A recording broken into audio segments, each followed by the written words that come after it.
Oh, here we go, folks. Good evening and welcome to the fastest sapphire in the cryptid world. This Week in Bigfoot, the news show that scours the internet and the Bigfoot community each and every week to bring you the people, the places, and the stories making headlines around the Bigfoot world. Then you know what we do. We take it, we wrap it up in a nice, neat 30-minute package for you. If it has to do with Sasquatch, Bigfoot, the Wildman, trust me, you know it, we've got you covered. Here's what we got on tap for you this time for the week of February 26th, 2024. A young mother records some very unsettling sounds in the woods around her home, and we'll share that footage with you tonight. Mike Luci follows up on the Bradshaw ranch story, and you're going to have to see and hear that one to believe it. And Eric Palacios brings us up to speed on the Bigfoot 911 call from the Lone Star State. These stories and more than enough Bigfoot news to help us mark the one-year anniversary of this show, and you can take that one to the bank. So you better settle in, buckle up, and pay attention, because we're 1 year in and we're just getting started. You ready? Because the clock's ticking. Let's go.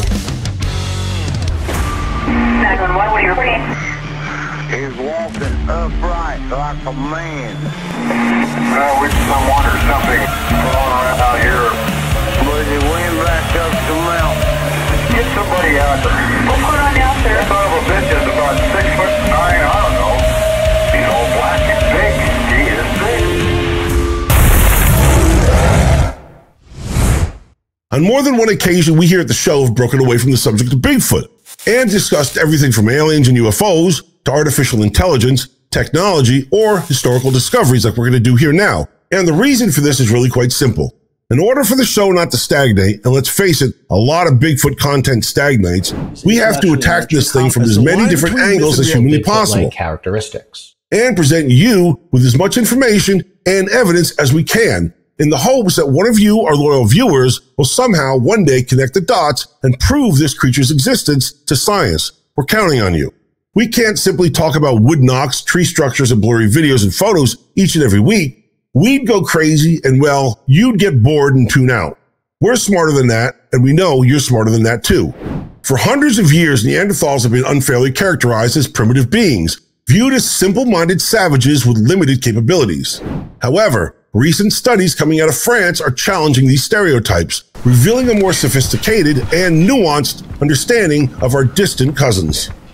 We kick off this week taking a deeper look into these findings to see if we can't draw parallels and connect Neanderthal intelligence to a few behaviors reminiscent of Bigfoot.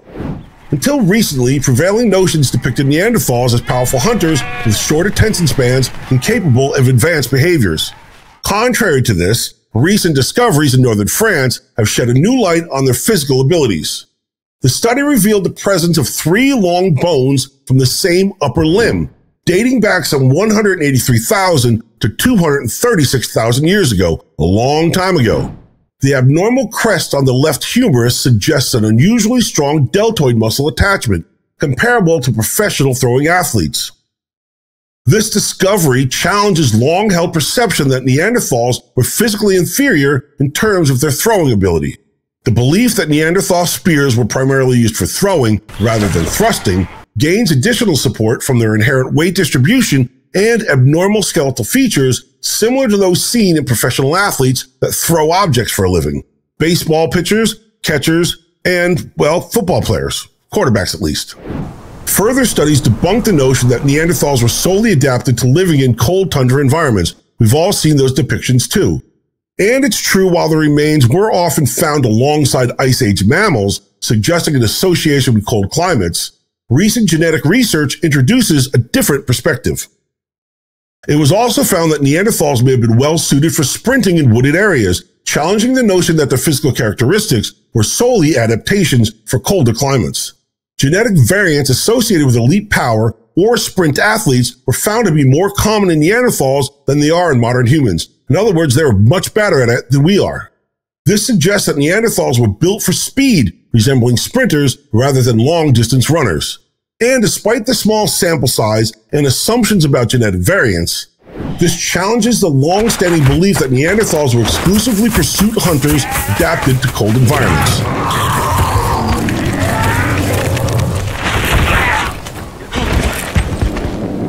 And anatomical studies further disprove the image of Neanderthals as clumsy or brutish. Their ability to create cave art, jewelry, and complex stone tools highlights their cultural sophistication. And contrary to the belief in limited manual dexterity, Neanderthals also exhibited precision grip similar to skilled workers, challenging the notion of them as mere brute force laborers. And so, as our understanding of Neanderthals evolves, we can see that they were not a primitive counterpart to modern humans, but rather a unique species adapted to the challenges of their environment. This research dismantles outdated stereotypes, offering a more accurate and respectful portrayal of the Neanderthals as complex beings on par with us. In essence, these revelations paint a new picture of Neanderthals as intelligent, adaptable beings with diverse survival skills. And this could say a lot about the creature we know as Bigfoot or Sasquatch, and at the same time, raise a few more questions. If they truly are the intelligent creatures of the forest like a lot of you claim, and I'm not saying they're not, I'm just asking the question, where is their cave art, where's their jewelry, and where are their hunting weapons? And most of all, where are their fossilized remains? We have another fact or hoax update. Remember this photo from episode 43? To refresh your memory, we learned this picture was taken at a location called Bradshaw Ranch in Sedona, Arizona. The photographer reportedly went by two names, Jürgen Hess and Hoodoo Tall, although I believe the latter is some sort of alias. I first found this photo on the Bigfoot subreddit. We left off unsure if the Redditor, LuckyJ151, who posted it was Jürgen Hess. I messaged LuckyJ on Reddit, who hit me back saying he was in fact the guide Hoodoo Tall, aka Jürgen Hess. And he sent me his Instagram, which provided more information about this photo's backstory.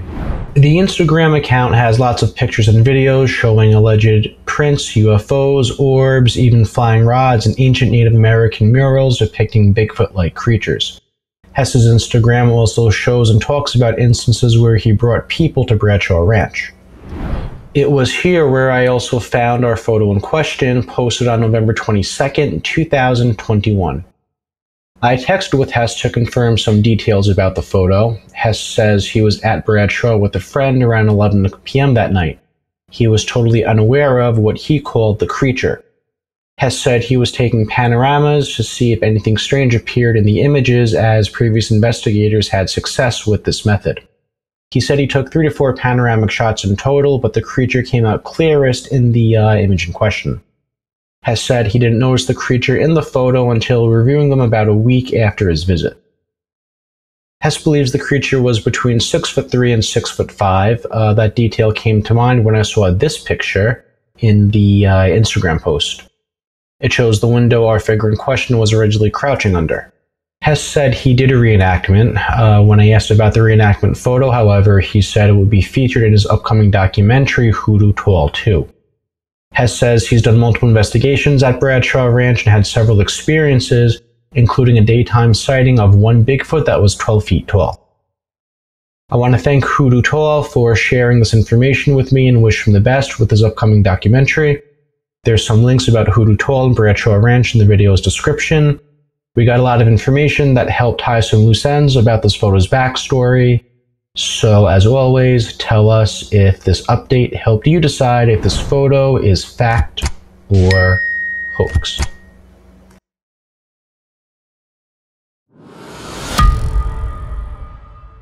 In last week's Bigfoot Rundown, Mike Luci gave us the lowdown on the Sundance Film Festival premiere of the eagerly awaited Sasquatch Sunset. And seeing that this is easily going to be the biggest film to be released on the subject since Harry and the Hendersons, I decided to share more about the film, its production, and the star-studded Sasquatch premiere that took place at this year's film festival. Filmed under the watchful eyes of brothers David and Nathan Zellner, Sasquatch Sunset tells the story of a family of Bigfoot navigating the untamed wilderness of Northern California. Since its debut at Sundance, the film has garnered a lot of press, some good, some not so good. People actually walked out on the premiere, some of them did, stirring up excitement for its unique concept and gearing up for the release later this spring. I really hope people can read it because it'll be evident that it's such a brilliant idea and perfect execution of this unusual idea. Like, the characters seem so, I don't know how to describe it other than like relatable and human, but because like the premise is so unusual. Leading the cast is none other than Jesse Eisenberg, who, like his fellow co-stars, is completely unrecognizable under the layers of Sasquatch makeup. I'm interested in buying a gun. I need something that can fit into my hand. Sounds like you're after a handgun. Known for his role in The Social Network, Eisenberg has recently dabbled in independent filmmaking with successes in movies like The Art of Self-Defense and Resistance. Joining him is breakout star Riley Keough, renowned for her role in Mad Max Fury Road and an impressive lineup of other films. It's a little known fact that Keough previously shared the screen with Eisenberg back in 2023 in a movie called Manodrome, although her role was uncredited. To bring the creatures to life, the cast enlisted the expertise of movement and mime coach Lauren Eric Salem, who conducted Sasquatch School, or as the cast called it, Ape Camp. We really talked about mannerisms and how they ate and how they would groom each other and how they would call to each other with these. We came up with this whooping callback thing that we would do. Where the actors honed their Bigfoot behaviors to ensure a natural family dynamic, drawing inspirations from primates and Bigfoot legends alike. The cast dedicated a lot of time to perfect the Sasquatch walk, developing nonverbal communications, and studying how these elusive creatures might interact with unfamiliar objects. For those who find humor in slapstick and the unexpected release of bodily fluids, the dialogue-free 88 minutes should be a goldmine. Rare as a Bigfoot sighting, this film promises a ridiculously good time for anyone following the Sasquatch clan's clumsy journeys towards civilization. From munching on mushrooms to pondering the contents of an egg, every experience is trial and error for the family, marked by red X's appearing on trees and a thin plot tying it all together. Now, the movie is set to only be on big screens exclusively for both its limited and wide releases around the country. And while the streaming release remains a mystery, insider information suggests that Bleecker Street's pre-existing deal with Showtime will likely allow for a release on Paramount Plus, with Showtime later in 2024. So you better mark your calendars, Bigfoot fans. Sasquatch Sunset is set for limited theatrical releases in the United States on April 12th, before conquering the rest of the nation on April 19th. Tonight's episode is sponsored by Larix. All right, folks, we are officially halfway through episode 48. And as we look back at the first year of This Week in Bigfoot, the segment that started in the front seat of his car at some shopping center in Maine has grown to garner a bit of a cult following. This is the part of the show that we give to content creator Michael Merchant, you know him as Snowwalker Prime, screen time to speak his mind and get what's ever bothering him off his chest. By now, he's walked up and down that same damn road well over 25 miles. This week, Snowwalker trades in his Bigfoot costume for something a little bit more jellyfish-like. This is 2 Minutes With.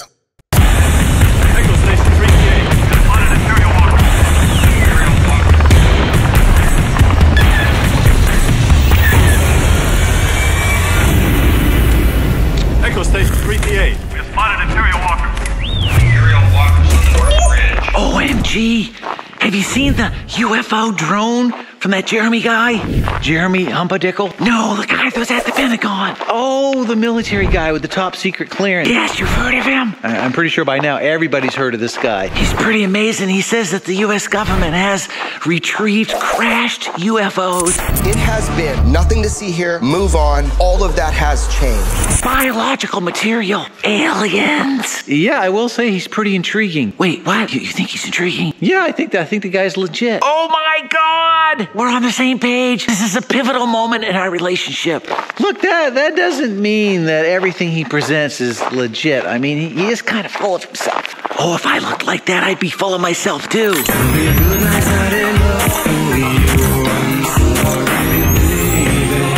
What are you saying? He's a very handsome man. Exactly what do you mean by that? Well, remember a few episodes back when you said that Bigfoot couldn't be a Nephilim because the Nephilim came from angels and angels were beautiful men? I'm assuming you have a point to make. He's a very handsome man. Yeah, we've established that. He could be an angel. Oh, for the love of the unholy panda bears, you can't be serious. Or Bigfoot. He's not Bigfoot. Look, the latest footage of the jellyfish that he shows, it's cloaking. Really? Jellyfishing with you guys? Yeah, that video is pretty amazing. It looks like the drone from Star Wars. And the drone cloaks and Bigfoot cloaks. I don't know if we can establish both of those things. And he's a very handsome man. To our understanding, You've said that like 6 times now. He could be a draconian shape-shifting overlord using a holographic projector to just appear human. Do you actually listen to the words that come out of your mouth? It sounds crazy, and that's why it's probably real. Yeah, you know, really, you should probably stick to Bigfoot. This is directly connected to Bigfoot. Have you seen the chandelier video? There is no wings. There's seemingly no place for anyone to sit on. The UAP? Yeah, the UFO chandelier. Yeah, amazing. It could be a temporal, shape-shifting, hyperdimensional, multi-dimensional device. Like a chandelier? No, silly. It's a UFO. It's a flying saucer. It's a craft carrying a biological, organic occupant. Another realm and dimension. It kind of looks like the hubcaps of a wheel. You know, Ezekiel's wheel is a UFO. I didn't say anything about Ezekiel's wheel. How do you jump from one subject to the other? So let me see if I understand your reasoning. Because he's a very handsome man, he's potentially an angel or a shape-shifting draconian overlord, so we should believe him? Yes, exactly. Why would we believe him? He's not going to be telling us the truth. They're telling us the truth so that we think it's a lie. It's like double psychology. It's a flip-flop. Talking to you is like talking to a cartoon. Welcome to the Jellyfish Rodeo!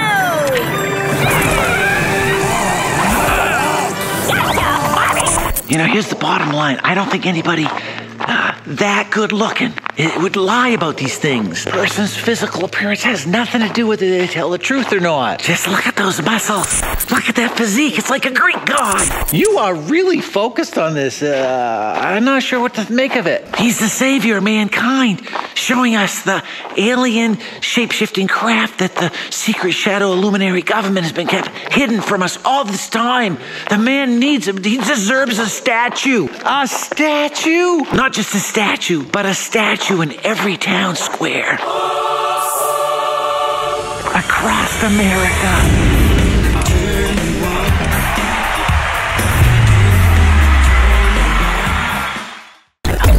Wild Bigfoot by Larix, the official hat of This Week in Bigfoot, sponsored by Larix. I know more snow footprints, but this happened in Carmel, New York. That's like 40 minutes from where I live, so I'm covering it. According to this post on the Bigfoot Researchers of Hudson Valley Facebook page, a woman was walking her dog on the night of February 14th around 10 p.m. Millions are being impacted by a powerful Carmel, New York storm is located in Putnam County. For context, there was about 12 inches of snow on the ground around that time, which I can personally confirm. New York and Boston might see the most snowfall in about 2 years. The witness said her dog put its tail between their legs and started whining to get back inside, after which she allegedly heard something break branches in the wood line and followed suit. The next day, she claimed to find these large human-shaped tracks in her backyard. I know there's only 2 photos, no measurements or scale. They're pretty bad pictures, but they come with a backstory that has verifiable details, and like I said, it's like this happened like 40 minutes from me, so it made the cut. A few weeks ago, we introduced you to Eric Palacios, filmmaker and researcher and the newest member of This Week in Bigfoot. Now, here he is with an update on that Bigfoot 911 call from Texas.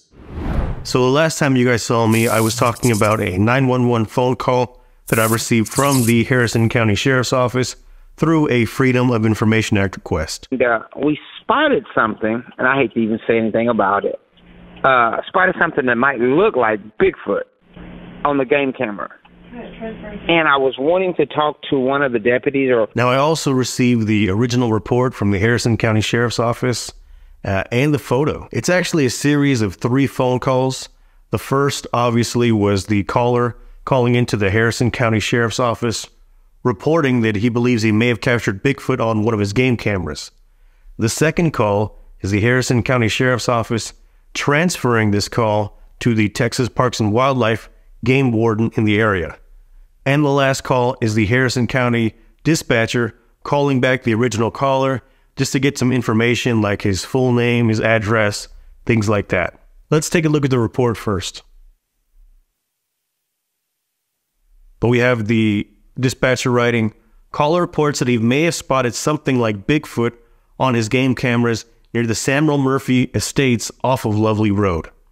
Report was transferred to the 3417 Public Service. And the last thing mentioned, sighting of Bigfoot on a game camera. And right underneath that, we can see that the game warden was dispatched to the area. We have his name there. We have his agency, Texas Parks and Wildlife. We have the disposition handled by officer. So we have all the information. Now let's go ahead and move on to the photo that I received from the Harrison County Sheriff's Office. As you can see there at the bottom, we have the date, 9/10/2023. We have a temperature, and on the other side there we have the manufacturer name of the game camera. So all indications of this image coming from a game camera.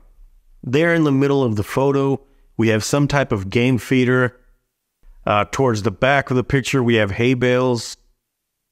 And obviously there is some type of weird figure possibly standing to the side of this game feeder.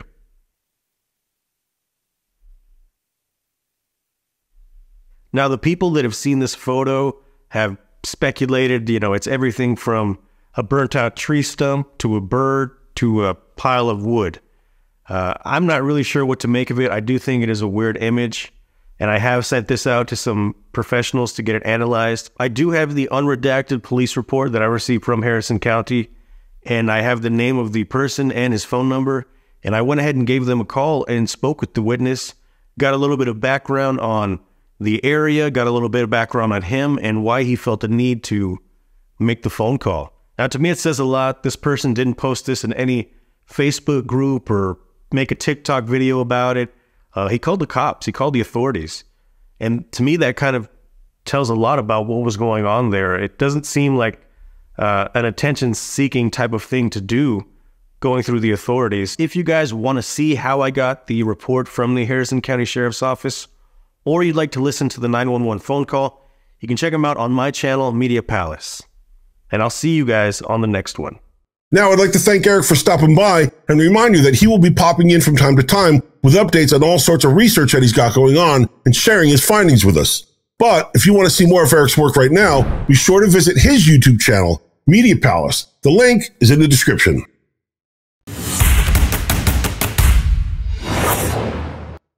In a quiet town in the Midwest, far from the bayous of Louisiana where she was born, a young mother named Mandy has found herself at the center of a series of inexplicable and eerie occurrences on her property.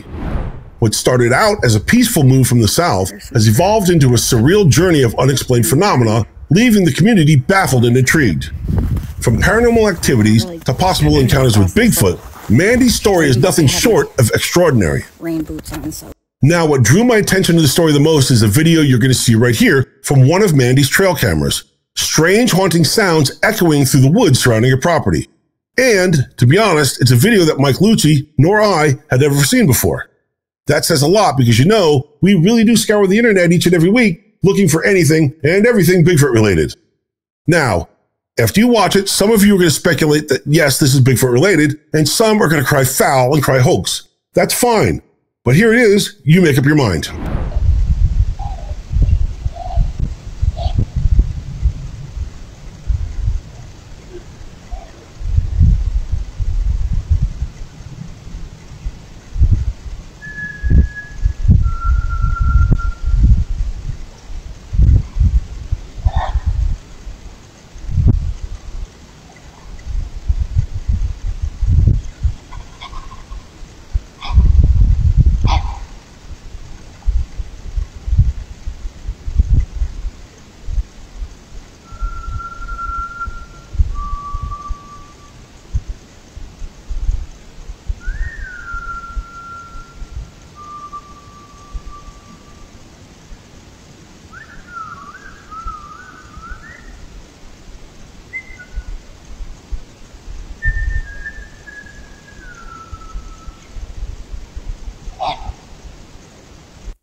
Now, whether it's paranormal activity that sends shivers down your spine or the possibility of Bigfoot lurking in the woods, you have to admit that Mandy's story does captivate the imagination of quite a large crowd.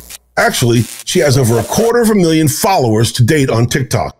Now, I did reach out to her to try to get more information about her property. I have not heard back yet, but when I do, you will know. Until then, enjoy the clip. The link is in the description.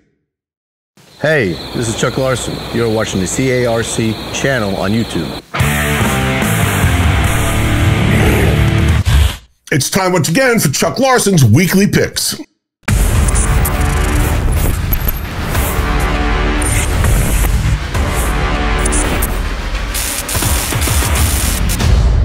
Evening, everybody. It's Chuck Larson with my top picks for the week of February 26, 2024.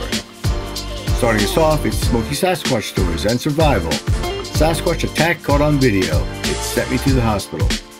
I had to watch this a few times and I'm not sure what to think. The guy ended up in the hospital with a serious head injury. So if this is a hoax, obviously something went dreadfully wrong. What do you think?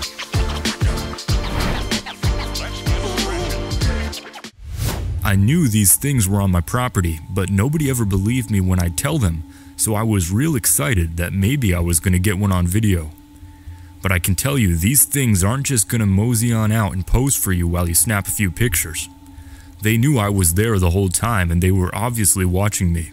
Even though I knew I was being watched, I figured it wouldn't hurt to try and at least get some wood knocks on camera. Well, as soon as I took out my phone and started recording,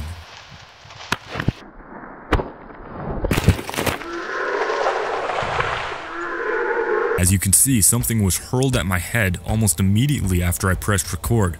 It knocked me out. I think it was a rock. Next thing I know, I'm in the hospital. Coming in next, it's the Squatch Watchers. Bigfoot makes its presence known after search for Native American artifacts along river. These guys are awesome and always entertaining. Watch Tate, Taylor, and Dave on this adventure as they look for Native American and Bigfoot treasures.